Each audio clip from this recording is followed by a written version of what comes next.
Hello everyone, welcome to today's session. In the previous session, we were discussing about the concept of file and record locking in the Unix operating system. Okay, there are two types of lock. One is write lock and another one is read lock. Write lock is the one wherein if a process imposes write lock on a particular region of a file, it blocks other processes by making read or write operation on that region of the file. Okay, where in case of read lock, if a process imposes a read lock on a particular region of a file, it blocks other process by avoiding write operation on the locked region of the file. So that's why write lock is referred as exclusive lock and the read lock is referred as shared lock. And also we have discussed about the concept of mandatory lock and advisory lock. Mandatory lock means it's a lock that is enforced by the kernel itself. So whenever a mandatory exclusive lock is applied, so what will happen? So if a process imposes that mandatory exclusive lock on a region of a file or on a file, okay, and then never unlocks it, in that case that file will be no longer accessed by any of the processes that is available in the system. So in order to avoid this, we can make use of the advisory locks. So advisory locks are not enforced by the kernel at the system level. Okay, so mandatory lock and then advisory lock. Anyways, in the previous session we have discussed that we can make use of the API fcntl in order to acquire a lock on a particular region of a file or on a complete file. So using fcntl API, we can impose the advisory lock. We can also acquire mandatory lock using fcntl API with the two options. So the first one is we have to turn on the set GID of the file, that is one option, and the second one is by turning off the group execute permission.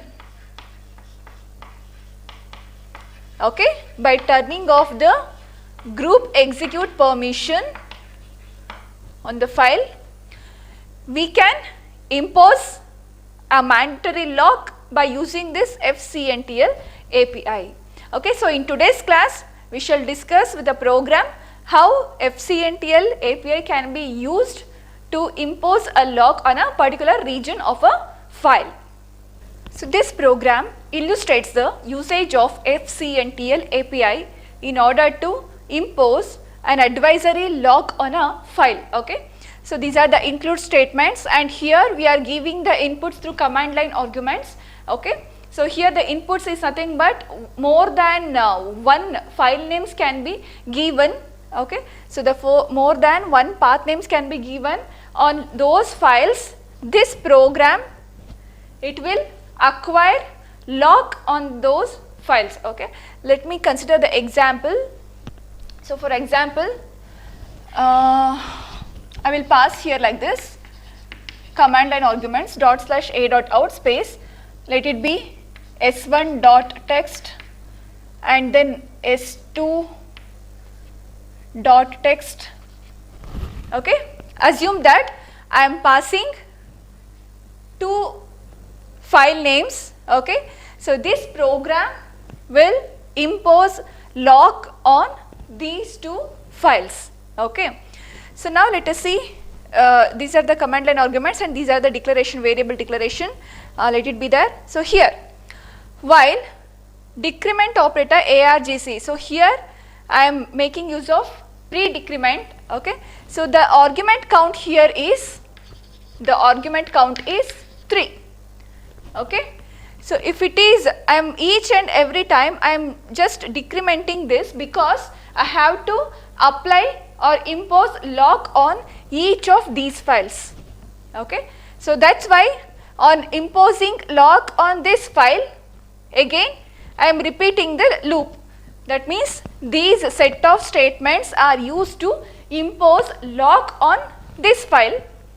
Okay, the same set of statements has to be repeated to impose lock on the next file, and the process continues. So here that's why I am making use of the while loop, and the condition is so minus minus argc greater than 0. So totally the argument count is 3. So after each of the operation, argument count has to be decremented and then it will be compared with 0. If it is greater than 0, then I can apply the same set of statements. That means I can impose the lock on the next files. Okay. Once it becomes 0, in that case I have to stop the process. That indicates that there are no files on which the lock has to be imposed. Okay. So first get clarified with this while statement. Okay. So anyways, here inside this while, what I am doing in the first step, I am trying to open the file. Okay. So here I am making use of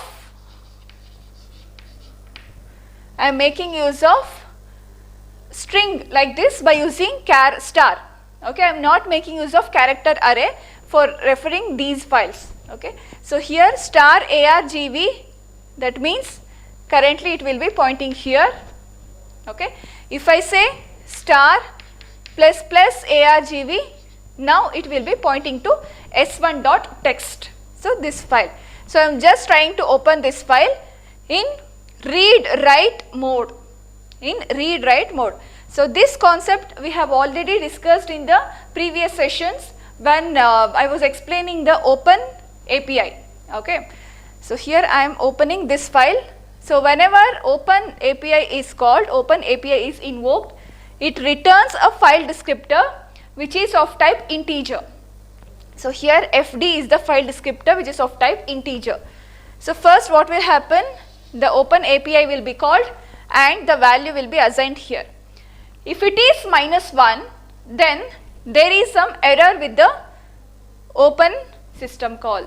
That means during the opening process of this file. So I am just checking out here, if it is -1, then there will be error. Okay. And then once there is an error, continue. That means the current iteration is skipped from the loop and the program control comes out of the while loop. So this is the end of while, the first while statement, and then returns 0 for the int main, and control comes out of the main function also. So that means execution will be over. That is in case if there is an error with the open system call. Okay. That means whenever we are trying to open the file. Otherwise, so these things will happen. So what will happen? If you remember in the previous session when I was explaining you about fcntl API, so this is the third argument. Okay. Fvar is the third argument in the fcntl, which is of type struct flock. Okay. So that's why struct flock f variable. It has got how many members?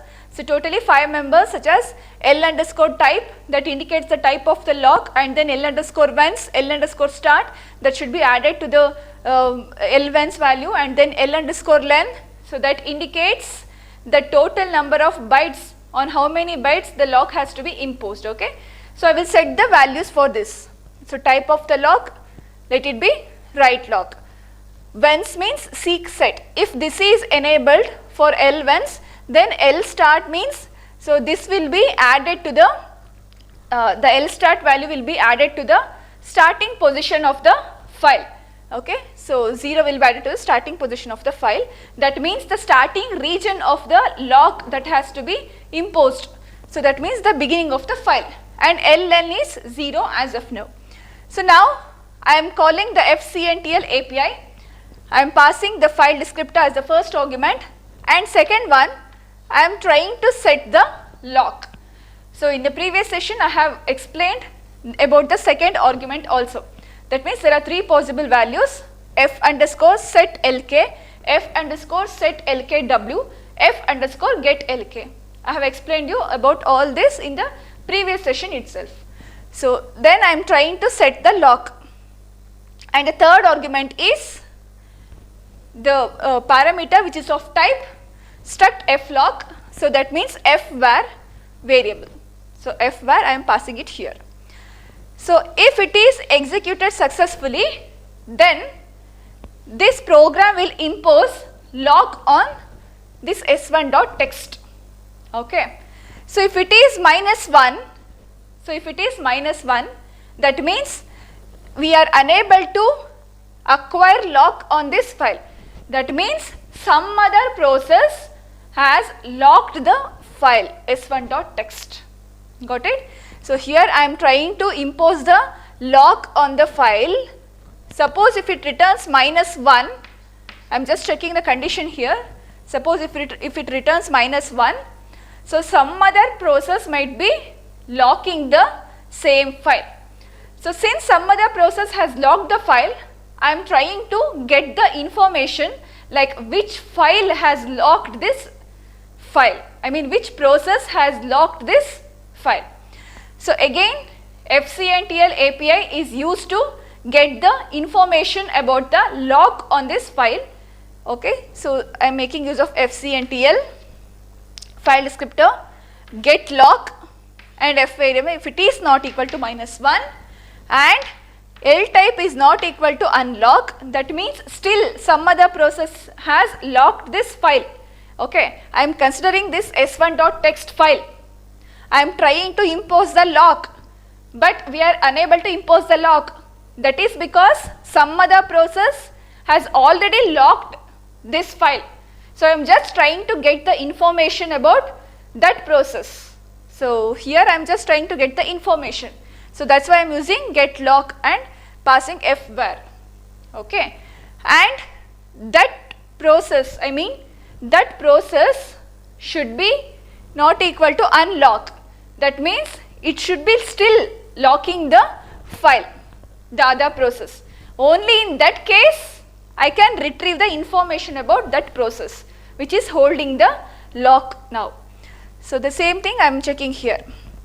If it is not equal to -1 and if it is not equal to unlock, then in that case I am trying to print the file is locked by the particular PID, the process with that PID from the starting position, okay, for these many bytes, okay. For I have to check write lock or read lock. I have to check the other process has locked the file, right? I want to check what type of lock it is imposing, it is locking the file. So for that I am checking here. If L type is fwr lock, I am passing w here for this, otherwise r. So finally what will happen? If other process has locked the file, I am just printing this file s1.text is locked by the process ID whatever from position 0 for how many bytes? Let it be like 50 bytes, okay, for w, that means for write lock. So here I am just printing the information of the process that is locked the file. So next I am checking the L length, okay. If it is 0, so I have to stop the process. That means it has not locked the file, right? L length means the number of bytes that is locked by the process. Suppose if length is 0, I have to stop the process. So that's why I am just checking the condition not of 0, that means true. In that case I am using break. So break statement will stop the execution and the control will comes out of the loop. So next, otherwise if it is not 0, otherwise I am checking L start equals L start old value plus the L length value, okay. So L length means number of bytes. So starting, suppose if it is at the position 5, if I am imposing lock for 10 bytes, then 5 plus 10 will be the, now 15 will be the starting position of the new L start, okay. So then I am setting fvar as 0, okay. So what I am doing here is, through the program I am trying to impose lock on this file. So let it be s1.text like this. So through this program I am trying to impose the lock. But let us assume some other process with the PID 123, just for example, has locked some region of the file, region of this file. So how I can check this? I can check this by using the same fcntl, by using fgetlk. Okay. So I am just checking like how many bytes it has locked the region. So let it be 0 to some 5 and then 10. Okay. Let it be like this, 15. So now what I am trying, since this is locked, through the program I am trying to apply or impose lock on the remaining portion of the file. So how I am calculating this value? I am calculating L start equals L start plus Ln. Suppose Ln is here, this is a locked, right? So 15. So the start, let it be 0 only. So start, let it be 0 only. So I am just checking L start equals L start, that means 0 plus the total bytes 15. So now the new L start should be from here. This should be the new L start. Okay. So from here this program can impose the lock for this file. So the same condition I am checking here. Now the total length of the lock I am setting as 0. That is because I am imposing lock for the remaining portion of the file. That's why. So after this, so here I am setting the type of the lock. So I will say unlock. So this is I am trying to unlock the file. So here I have imposed the lock on the file, and after this some operation will take place. If I have to unlock the file, I have to make use of the code like this. So I have to set the type as unlock. Whence will be seek set. Seek set means for the starting position I have to add this L start, okay, and then Ln 0. I am calling this fcntl. I will set this lock and then f where passing. I will, if it is an error, fcntl. That means here these lines of statements indicates that I am unlocking the file through the program. So in this program majorly there are two steps. One is I am trying to lock the, I am trying to impose the lock on the file, okay, and after that I am unlocking that file through the program itself. So these steps are related to locking the file, and these statements are for unlocking the file. So this is for one file I have passed in the command line arguments. Then the same procedure has to be repeated for the next file. So that can be done again through the while loop, and this is the condition I have used and I have already explained you about this, and the process continues. So this is how by using fcntl API we can impose a lock on a file, and also we can unlock a file by the program itself. Okay. So now let's move on to the next topic. The next topic is directory files. Actually we have discussed about the general file APIs, or like open, close, read, write, state, and then lseek. Okay. So similarly the next type of file is directory file. So here we shall discuss about the directory file APIs. So directory files are nothing but record oriented files. So here each entry contains a inode, a file name, and the corresponding inode in the record. Okay. So this is the prototype of the API mkdir. Directories can be created by using mkdir API, and directories can be removed by using rmdir API. So here let us see the prototype of mkdir. It takes two arguments, one is path name and another one is mode. So path name means the name of the directory file that has to be created, and then the second argument mode indicates the access permissions for owner, group and others on this directory. So this mkdir function or API, it creates a new empty directory, but the entries for dot and double dot will be created automatically whenever we are calling this API. So here dot refers to current directory and then double dot refers to parent directory. So whenever a directory file is created, so the entries for dot and double dot will be created automatically. So these are the actually functions. So anyways, so whenever each record has to be read from the directory, so record will be of type struct direct, which is defined in direct.h. Actually this is the code to represent the struct direct and struct direct. So we are checking, it is defined under sysbar types.h. So I am checking for BSD and then POSIX standard both.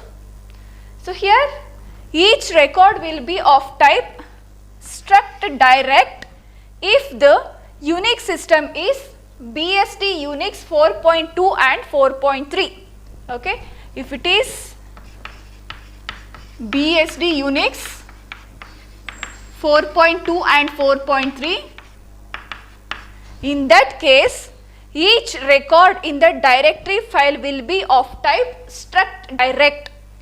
Where in case of Unix system the version 5 and POSIX.1, each record will be of type struct direct. Okay, so if it is Unix system version 5 and POSIX.1, okay, in that case each record of the directory file will be of type struct direct.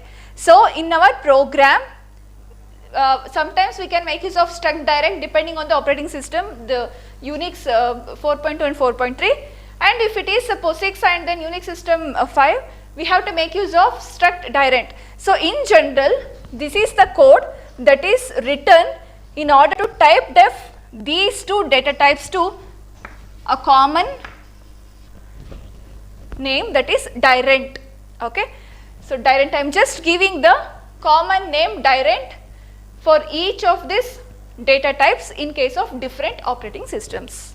Okay, so here direct refers to struct direct in case of BSD Unix 4.2 and 4.3, and direct refers to struct direct in case of Unix system version 5 and POSIX.1. So these are the some more APIs that are available with the directory files. The first one, opendir. So this function, it will open a directory file, okay, that is the argument is the path name, that means name of the directory file that has to be opened. It returns a file handle that is of type dir. Okay, it returns a file handle that is of type dir. Next, read dir.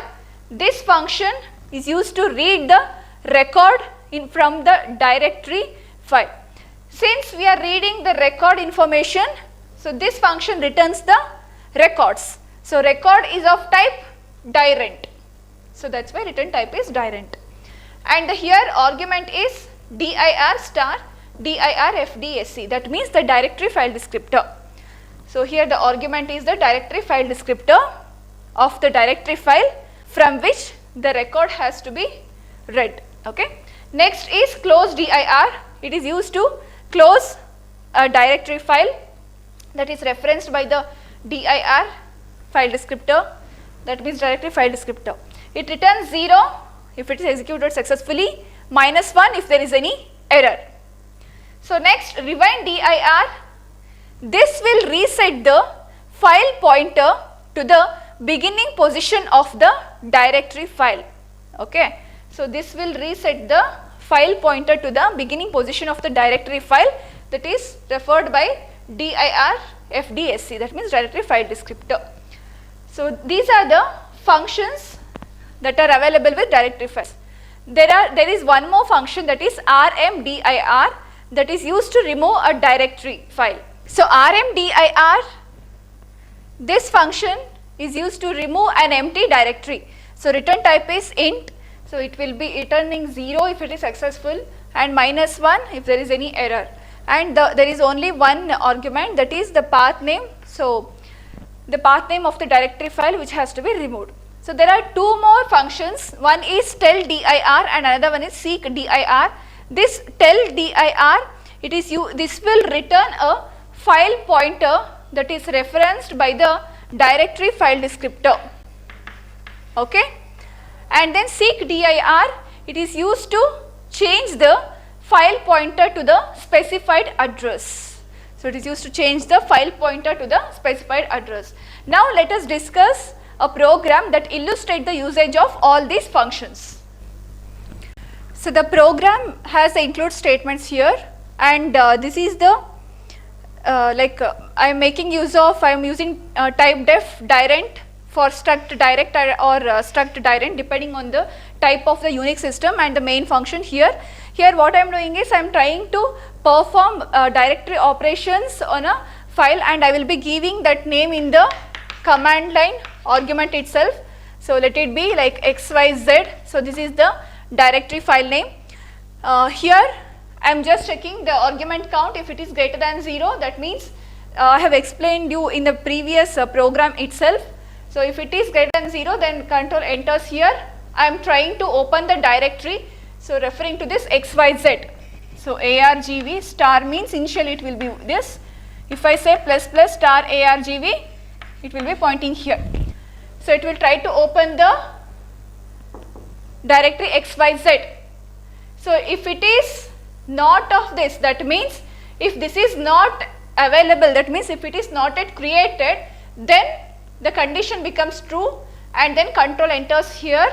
So here I am creating that directory with the read, write, execute options for owner, group and others, okay.